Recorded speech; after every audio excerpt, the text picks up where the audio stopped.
Hey guys, welcome to today's class. Have fun. I'm Adam. I'm taking you through accounting. Our first topic for accounting is accounting and the balance sheet. As we all know the definition of accounting, we just proceed to the major things. In accounting, there's only one thing you need to know. You need to know that assets is equal to capital plus liability. Assets refers to the total resources put in a business. Capital stipulates the resources put in a business by its owners. Liability explains the point whereby we borrow from others to run the business. So we need to know that there is a relationship between assets, capital, and liabilities. Before we get there, I want us to know what an asset is and the types of assets. We already explained that our assets are the total resources put in a business. These resources can be either current or non-current. When we talk about current assets, it means that these are resources that falls within one accounting year or one calendar year or one accounting period. They include stocks or inventory, debtors or receivables, bank, cash, short-term investment, and prepaid expenses. For non-current expense assets, this can be grouped into two, which is the tangible and the intangible. The tangible are the ones that we can see, feel, or touch, and they include motor vehicles, land, plant, and machinery. There are so many examples of non-current assets. Some of the intangible assets also includes goodwill, trademark. For capital, we have four types of capital. A lot of accounting students will not see this in their textbooks, but you should bear in mind that we have four types of capital, which includes debt, equity, trading capital, and working capital. Liabilities. Liabilities includes current and non-current liabilities. The current liabilities are amount owing to suppliers or creditors within one financial year.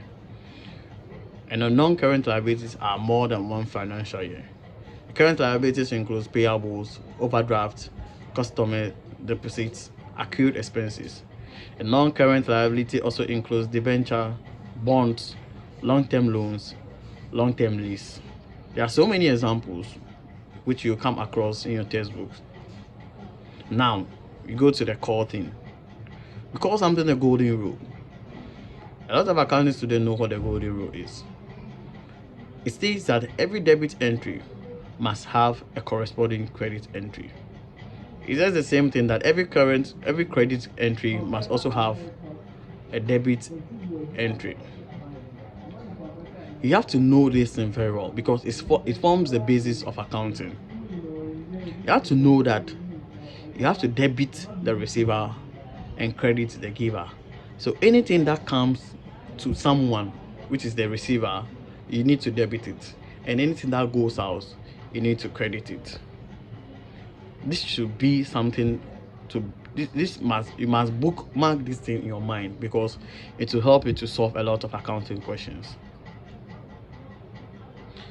Sometimes we need to know the balances of accounting of some of the items in accounting. Some of the items that has debit balances include assets, expenses, losses. And some of them that have a credit balance includes capital, liabilities, revenues or sales or income. Now, this is the balance sheet. The balance sheet is just simple. If you are able to know everything that inculcates an asset and capital and liabilities, preparation of balance sheets will be very easy and simple. I want you to understand that when you're preparing a balance sheet, your assets should be equal to your capital and liabilities.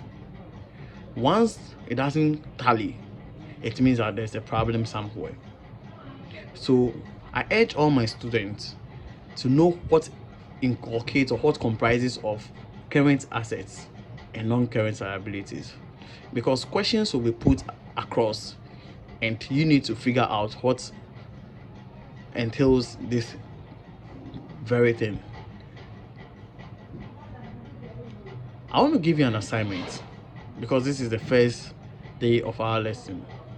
You should read the history, nature, and function of accounting, uses of accounting informations, stages of accounting process, characteristics of accounting information, purpose and functions of source documents, and the subsidiary books. In our next lesson, we will be able to prepare cash book, petty cash book, and open some of the ledgers. But before you can get a clear or deeper understanding, you need to go through this PPT once again.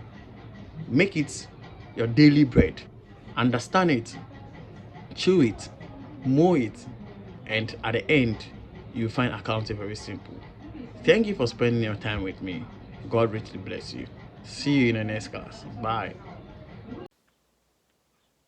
I hope the class was interesting. If you have questions, please drop them in the comment section or send us an email.